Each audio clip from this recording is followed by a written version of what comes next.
আম খেয়ে আমের আঁটি ফেলে দেবেন না। আমের আঁটির মধ্যে হারপিক দিন, দেখুন কি হয়, পুরো চমকে যাবেন, অবাক হয়ে যাবেন। আপনার সংসার খরচ বাঁচাতে দ্রুত এই কাজটি করুন। এটা এতটাই উপকারী একটি জিনিস তৈরি হতে চলেছে, আপনি কল্পনাও করতে পারবেন না। এটা আপনার সংসারের সবচেয়ে উপকারী জিনিস একটি তৈরি হয়ে যাবে। তাই অবশ্যই আম খেয়ে আমের আঁটিগুলো এভাবে গুছিয়ে রাখবেন। দেখুন এখানে আমি আমের আঁটি নিয়েছি 5টি, আপনারা এর থেকে কমও নিতে পারেন, বেশিও নিতে পারেন। তবে আমের আঁটিগুলো যেন কালো না হয়ে যায়, এরকম হলুদ থাকা অবস্থায় কিন্তু করতে হবে। আম খেয়ে আমের আঁটিগুলো অনেকক্ষণ রেখে দিলে দেখা যায় কালচে হয়ে যায়, কালচে হলে চলবে না। আপনারা এরকম ফ্রেশ থাকতে থাকতে কিন্তু এই কাজটি করবেন।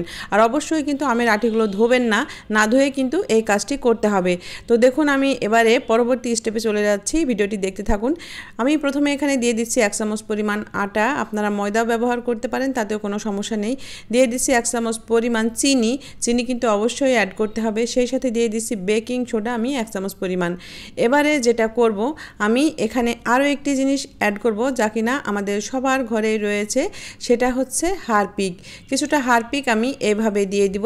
আপনারা এটা কিন্তু যখন তৈরি করবেন একটা আলাদা পাত্র নিয়ে নেবেন, এরকম একটি আলাদা পাত্র নিয়ে নেবেন যেটা আপনারা ব্যবহার করেন না বা খাওয়ার কাজে ব্যবহৃত হয় না, সেরকম একটি পাত্র নিলে চলবে।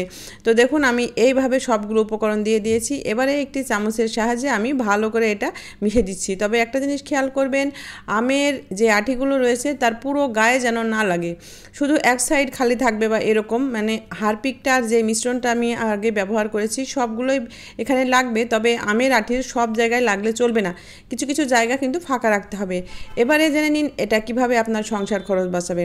বন্ধুরা, এই আমের আঁটিগুলো রেখে দিবেন আপনার ঘরের চিপাচাপাই, অর্থাৎ যেখানে তেলাপোকার উৎপাত বেশি, পিঁপড়া টিকটিকির উৎপাত বেশি, ইঁদুরের উৎপাত বেশি, সেই সকল জায়গাগুলো এখানে রাতে ঘুমানোর সময় ছিটিয়ে রেখে দিবেন এবং সকালে কিন্তু অবশ্যই তুলে ফেলবেন। বাচ্চারা ওঠার আগে বা বাচ্চার নাগালের ভেতরে যেন না থাকে সেটা খেয়াল রাখবেন।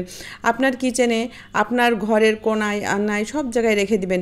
বিশেষ করে দেখা যায় গ্যাসের চুলার আশেপাশেই কিন্তু তেলাপোকার উৎপাতটা বেশি হয়, তাই আপনারা রাতে ঘুমানোর আগে এই গ্যাসের চুলার আশেপাশেও রেখে দিবেন।